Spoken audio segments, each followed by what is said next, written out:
Vamos falar de um tema que é em relação a direitos humanos, né? Revista íntima. E tem uma polêmica porque... Bom, deixa eu explicar.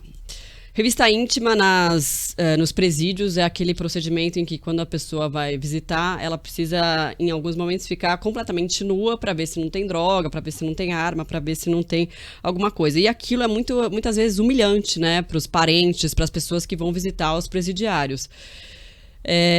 E, por outro lado, tem a questão de que algumas pessoas, de fato, podem levar a droga, enfim, algum tipo de armamento, algum tipo de coisa que vá atrapalhar ali a investigação, que pode, de certa forma, deixar o criminoso mais forte, né, em vários aspectos. Estava acontecendo um julgamento no STF, o relator desse caso é o Edson Fachin, ele defendeu que a revista íntima é inadmissível, deve ser considerada ilegal, pois é um ato desumano e degradante. Ele disse que a revista pessoal por policiais pode ser feita, porém, somente após inspeção realizada por sistemas eletrônicos como detectores de metal. Então, a pessoa passou ali por um detector, viu que tem, a polícia, né? Viu que tem alguma coisa que pode ser, sei lá, uma droga, alguma coisa assim, aí pode passar pela revista, né? A revista íntima. Então, esse julgamento estava andando, a maioria diz que estava favorável a que não pudesse ter a revista íntima, nessas condições que são hoje em dia, mas aí o ministro Gilmar Mendes quis levar esse julgamento para o plenário presencial, e aí o julgamento foi para o 0-0. Mas aí vamos levantar a bola para discutir esse assunto, que eu acho que é um assunto de direitos humanos importante, que muitas vezes é deixado à margem ali, né, da sociedade. Deixa lá, porque isso aí não tem nada a ver comigo, né? E é uma situação muito ruim mesmo, para quem vai lá, visita e passa por uma situação que é muito vexatória, né? É uma situação de humilhação mesmo. Por outro lado, tem essa questão de arma, droga, enfim, o que é que seja, né? Pois é, assim, é fato que no Brasil... droga, arma, celular, entram por essas vias íntimas, né? A gente não pode negar que isso acontece muito. Então é preciso que haja assim, um mecanismo de controle ali.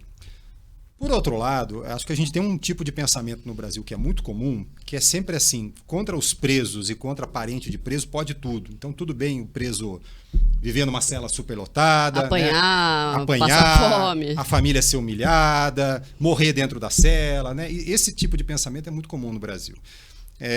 Só que a gente lembra que nenhuma dessas penas estão na lei, não existe pena de morte no Brasil, né? Então é uma anomalia grave um preso morrer dentro da custódia do Estado, e todas essas outras agressões também não são permitidas pelo nosso ordenamento legal. Então, primeiro assim, reforçar que todo brasileiro, todo cidadão tem direitos, né? Isso se aplica também aos detentos, isso se aplica às famílias dos detentos. É preciso que se trate essas pessoas com respeito, são pessoas, que todas elas sejam tratadas com respeito e dentro daquilo que prevê a lei. Isso colocado e considerando que é preciso que a gente tenha um mecanismo para coibir a entrada desses dispositivos nas penitenciárias, se a gente tem tecnologia que permite esse scan no corpo de quem está entrando, e aí a revista peraí, viu alguma coisa estranha ali, vamos ter que fazer a revista então.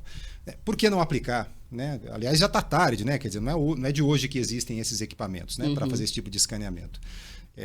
Então, sim, acho que é um tema de direitos humanos importantíssimo. A gente precisa combater esse tipo de pensamento, que eu chamaria até de higienista contra... quem deve a lei que pague dentro da lei aquilo que deve, e acabou, né? Nada além disso. E acho mesmo que a gente tem que permitir a entrada desses equipamentos, obrigar a entrada desses equipamentos e restringir dentro da ação desses equipamentos a revista íntima, que é uma violação, não deixa de ser. Até porque daí todo mundo é revistado, né? Quer dizer, é aquela pessoa que está simplesmente indo visitar o seu parente preso, e é aquele outro que está, assim, cometendo um ato criminoso de entrar com um celular, uma arma, qualquer coisa, com droga, né? Exatamente. Existem esses scanners que a gente vê em aeroportos internacionais e tudo. Esses scanners existem há muito tempo e eles detectam qualquer substância. Não é só, por exemplo, um detetor de metais, até porque droga, por exemplo, não seria acusada pelo detetor de metais.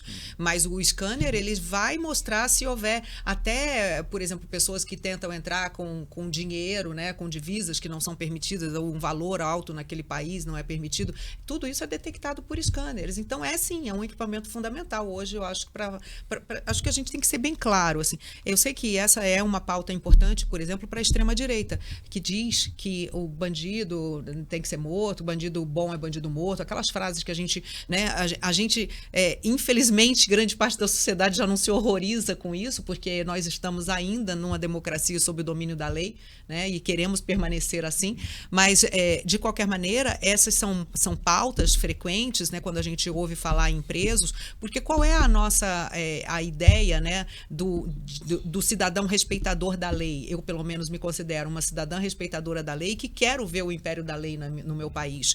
É que nós tenhamos um respeito e uma tentativa de ressocialização, porque a prisão ela não é uma masmorra, um depósito de gente para morrer ou para ficar doente ou para ser assassinado, para apanhar.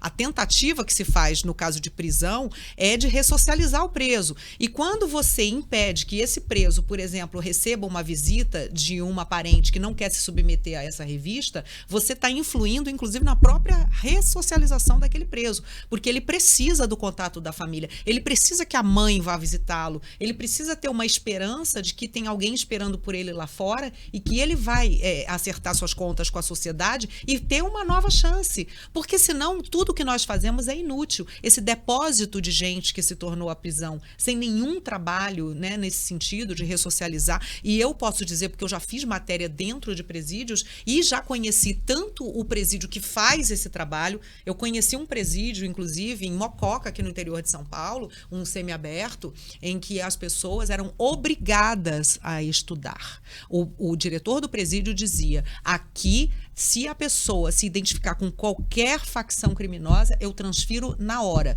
Se não quiser estudar, eu transfiro na hora, vai para o regime fechado. É obrigado a estudar. E todos eles, todos os dias, saíam para trabalhar. Inclusive, ele conversou comigo durante a matéria dizendo, é muito difícil a gente conseguir quem contrate essas pessoas. Mas nós conversamos com todas as prefeituras da região, as prefeituras mandam os ônibus, buscam eles de manhã, levam para fazer concertos na rede de esgoto, na rede de água, eles vão, trabalham, não tem supervisão, não fica ninguém supervisionando, porque eles querem trabalhar. Eles, cada dia trabalhado, você abate na pena uma certa quantidade, que eu não estou me lembrando exatamente qual é a proporção, mas você abate na pena. Então, é interesse do preso trabalhar. Ninguém dá oportunidade e as pessoas, isso impede que eles se ressocializem. Isso seria tranquilo se nós tivéssemos 2 ou 3, mas não temos 2 ou 3. Nós temos uma população carcerária absurdamente grande de pessoas jogadas em masmorras sem esperança.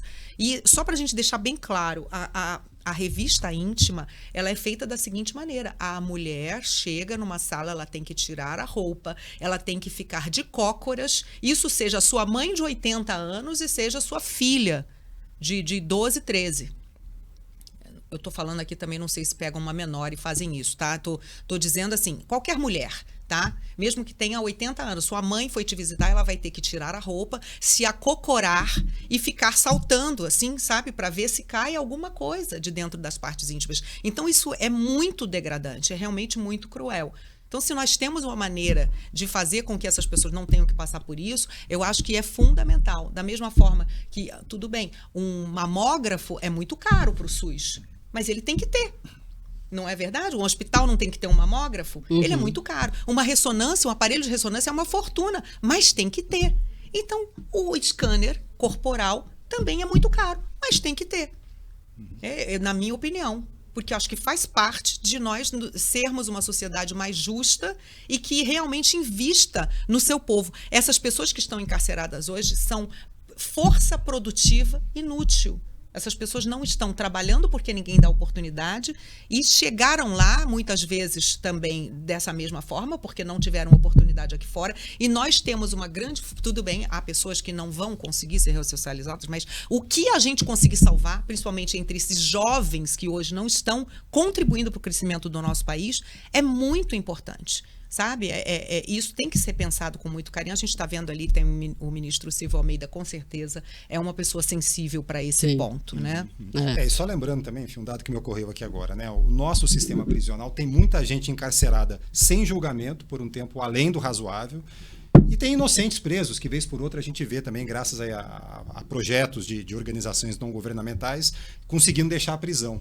Então, a violação do sistema já começa aí, né? Tem gente que não deveria estar ali dentro, ou já deveria ter saído, porque se está sem julgamento, o tempo está passando, o processo está demorando, que saia, então, né? Então, as violações já começam aí, né? Uhum. Gente, quando o papo é bom, vai rápido, né? Nossa, já está acabando. Já está acabando. A gente pode falar? No próximo? A gente pode porque o tempo está acabando, viu? A gente pode falar de todos os assuntos aqui. Inclusive, os convidados têm várias visões, né? Cada dia é um tipo de visão. O povo gente não falou começa... nem das joias da Arábia ainda? Nossa, eu achei que eu fosse falar das joias da Arábia.